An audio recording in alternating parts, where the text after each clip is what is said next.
চিলির বিপক্ষে আর্জেন্টিনার স্কোয়াডে আসতে চলেছে 3 পরিবর্তন। দর্শক, 2026 বিশ্বকাপ বাছাই পর্বের ম্যাচকে সামনে রেখে ইতিমধ্যে দল ঘোষণা করেছেন লিওনেল স্ক্যালোনি। তবে এবার সেই দলে আসতে চলেছে কিছু পরিবর্তন।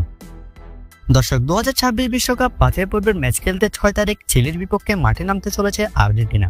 যে ম্যাচকে সামনে রেখে স্কোয়াডে বেশ কিছু গুরুত্বপূর্ণ এবং অভিজ্ঞ তারকাদের রেখেছেন লিওনেল স্ক্যালোনি, যেখানে মিডফিল্ডে Enzo Fernandez, Alexis Mac Allister, Rodrigo De Paul, Thiago Almada, Nicolas পাজের মতো দুর্দান্ত খেলোয়াড়রা রয়েছেন। দর্শক, গত ম্যাচে ব্রাজিলের বিপক্ষে যেমন স্কোয়াড নিয়ে মাঠে নেমেছিল আর্জেন্টিনা, এবার চিলির বিপক্ষে স্কোয়াডে আসতে চলেছে বেশ কিছু পরিবর্তন। যেখানে গত ম্যাচে ব্রাজিলের বিপক্ষে 4 জন মিডফিল্ডার স্টার্ট করিয়েছিলেন লিওনেল স্ক্যালোনি। তারা হলেন Thiago Almada, Leandro Paredes, Alexis Mac Allister এবং এনজো ফার্নান্দেজ। তবে এবার আগামী ম্যাচে 6 তারিখ আসতে চলেছে পরিবর্তন, যেখানে মিডফিল্ডে 3 জনকে দেখা যাওয়ার সম্ভাবনাই সবচেয়ে বেশি, যেখানে হয়তোবা বেঞ্চে থাকতে হতে পারে থিয়াগো আলমাদাকে, কেননা গত আন্তর্জাতিক বিরতিতে স্কোয়াডে ছিলেন না লিওনেল মেসি, যে কারণে মিডফিল্ডে এক্সট্রা একটা স্পট পেয়েছিল আর্জেন্টিনা, আর সেখানে 4 জন মিডফিল্ডার স্টার্ট করিয়েছিল আর্জেন্টিনা।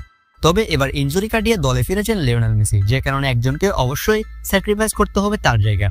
যেখানে শুরুর একাদশ থেকে ছিটকে যাবেন থিয়াগো আলমাদা, তার জায়গায় দলের রাইট উইঙ্গার হিসেবে খেলবেন লিওনেল মেসি। সেখানেও রাইট উইংয়ে বেঞ্চ হতে হবে গিলিয়ানো সিমিওনেকে। দর্শক, গিলিয়ানো সিমিওনে, যে কিনা ব্রাজিলের বিপক্ষে গত ম্যাচে মারাত্মক একটা গোল করেছিল, তাকেও এবার বেঞ্চে থাকতে হবে। এছাড়া চিলির বিপক্ষে আর্জেন্টিনার ডিফেন্স লাইনে নাহুয়েল মোলিনা শুরু করার চান্সই সবচেয়ে বেশি। দর্শক, সবকিছু মিলিয়ে মিডে যে 3 জন থাকার পসিবিলিটি সবচেয়ে বেশি, তারা হলেন এনজো ফার্নান্দেজ, অ্যালেক্সিস ম্যাকালিস্টার এবং লিয়ান্দ্রো পেরেদেস। এই 3 জনের থাকার সম্ভাবনা সবচেয়ে বেশি, এবং সাবস্টিটিউট হিসেবে মাঠে নামাবেন Lionel Scaloni, Thiago Almada, Giovani Lo সেলসোদের, এবং ফরওয়ার্ড হিসেবে সাবস্টিটিউট হিসেবে দলে থাকবেন গিলিয়ানো সিমিওনে, আলেজান্দ্রো গার্নাচোর মতো তারকারা। দর্শক, এই পরিবর্তনগুলো নিয়ে চিলির বিপক্ষে 6 তারিখ মাঠে নামতে চলেছে আলবিসেরেস্তারা। আপনার মতে এই ম্যাচটি কে জয় পাবে, চিলি নাকি আর্জেন্টিনা? কমেন্ট বক্সে অবশ্যই জানান আপনার মতামত।